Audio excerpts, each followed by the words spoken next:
ฮัลโหลสบายดีทุกคน มื้อนี้แม่บ้านจะมาแจกสูตรวิธีเฮ็ดแหนมป่าซึ่งว่าเป็นอาหารของมักแม่บ้านแม่เฮือนทั้งหลายเป็นของกับแก้มของกินลิ้นสูตรนี้ค่ะพ้องว่าแซ่บพี่น้องเอ๋ยเฮาไปเบิ่งเครื่องประกอบแล้วก็เครื่องปรุงขั้นตอนต่างๆว่ามีหยังแด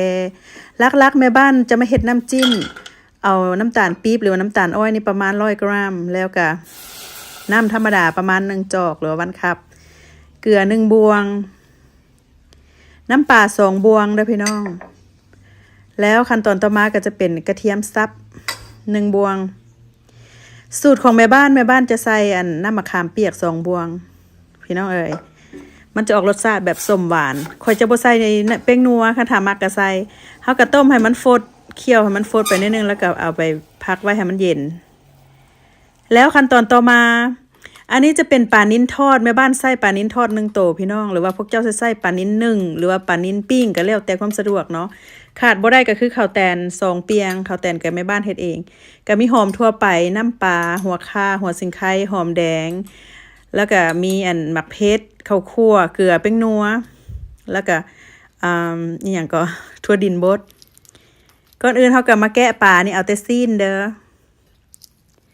คือว่าแล้วก็สูตรไผสูตรแล้วเนาะสูตรแม่บ้านนี่ค่อยมักปลาที่ว่าเฮาทอดนี่แล้ว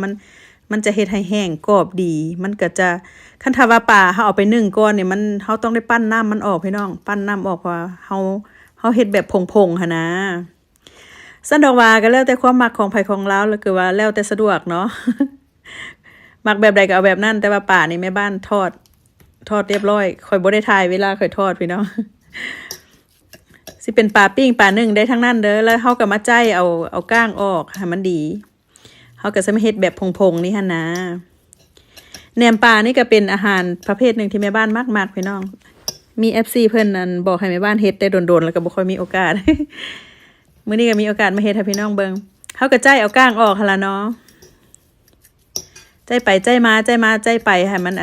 ก้างออกเรียบร้อยจะประมาณนี้หลังจากใจกลางเรียบร้อยแล้วบัดนี้เฮาก็มาปรุงกันเลยพี่น้องเอ๋ยก่อนอื่นก็เอาหัวสิงไคใส่เอาหอมบัวแดงใส่แล้วแต่ความมักเด้อมักน้อยมักหลายแต่ว่าแม่บ้านใส่นิดละหน่อยแล้วก็หัวข่าซอยแป้งนัวเจแล้วก็เกลือ1 บวงกาแฟน้ำปลา1 บวงน้อยมักเผ็ดตามใจมากว่ามักน้อยมักหลายแล้วก็ข้าวคั่วก็1 บวงขาดบ่ได้ก็แม่นอันนี้ก็แม่นมักทั่วดินเฮาคั่วเรียบร้อย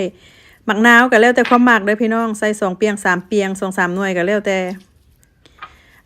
ปลานิ้นตัวนึงนี่แม่บ้านก็ใส่หมักนาวประมาณหน่วยนึงได้หมักนาวใหญ่หลังจากนั้นขาดบ่ได้นางเอกเพิ่นก็คือข้าวเขี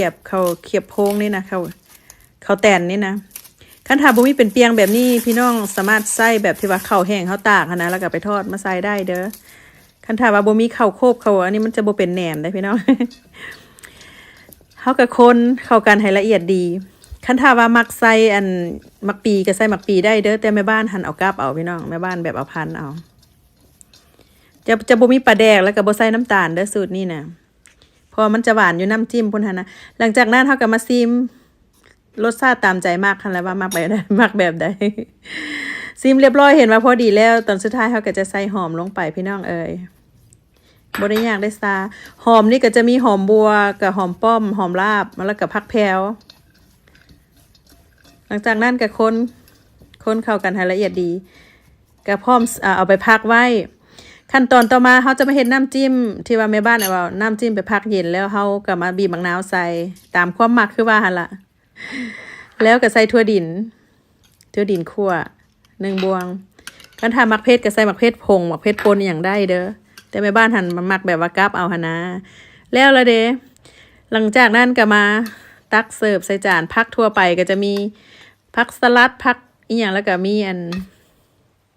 ผักหอมพันธุ์ทั่วไปผักหอมเฮือดเนาะ ก็มีหมักปีแล้วก็มีข้าวปุ้นมีผักอันไหนกับอันนั้นแหละพี่น้องเอ้ยหรือว่าหมักเพชรเป็นหมักเพชรทอดก็ได้หมักเพชรดิบก็ได้แล้วต่อมาก็เอาหอมนี่โหยก็ถือว่าเรียบร้อยพี่น้องเอ้ยบ่ได้ยากได้ซา วันนี้ก็มาซีมเห็นแล้วก็ต้องซีมคันได้กินแล้วก็ออกยากได้บ่สร้างเซาได้พี่น้องเอ้ย ซั่นดอกว่า เดี๋ยวเราก็มาซีมตามความมักใส่น้ำจิ้มก็ได้บ่ใส่น้ำจิ้มก็ได้ถ้าเฮากินกับน้ำจิ้มมันก็จะออกรสชาติแบบว่าส้มหวานนะส้มหวานคือกันกับเฮาพันยอพันแหนมหั่นแหละจะประมาณนั้นแหละแซ่บพี่น้องเอ๋ย แล้วสูตรแหนมปลาง่ายๆบ้านๆสูตรบ้านๆพี่น้องลองเอาสูตรของแม่บ้านนี่ไปเฮ็ดกินเบิ่งเด้อเฮ็ดกินดีเฮ็ดขายในเงินแล้วก็เฮ็ดซุ่มแซวกันยามพี่น้องมายาม ว่าซั่นซาพี่น้องเอ๋ยสูตรก็บ่ได้ยากได้ซาเนาะไปก่อนเด้อ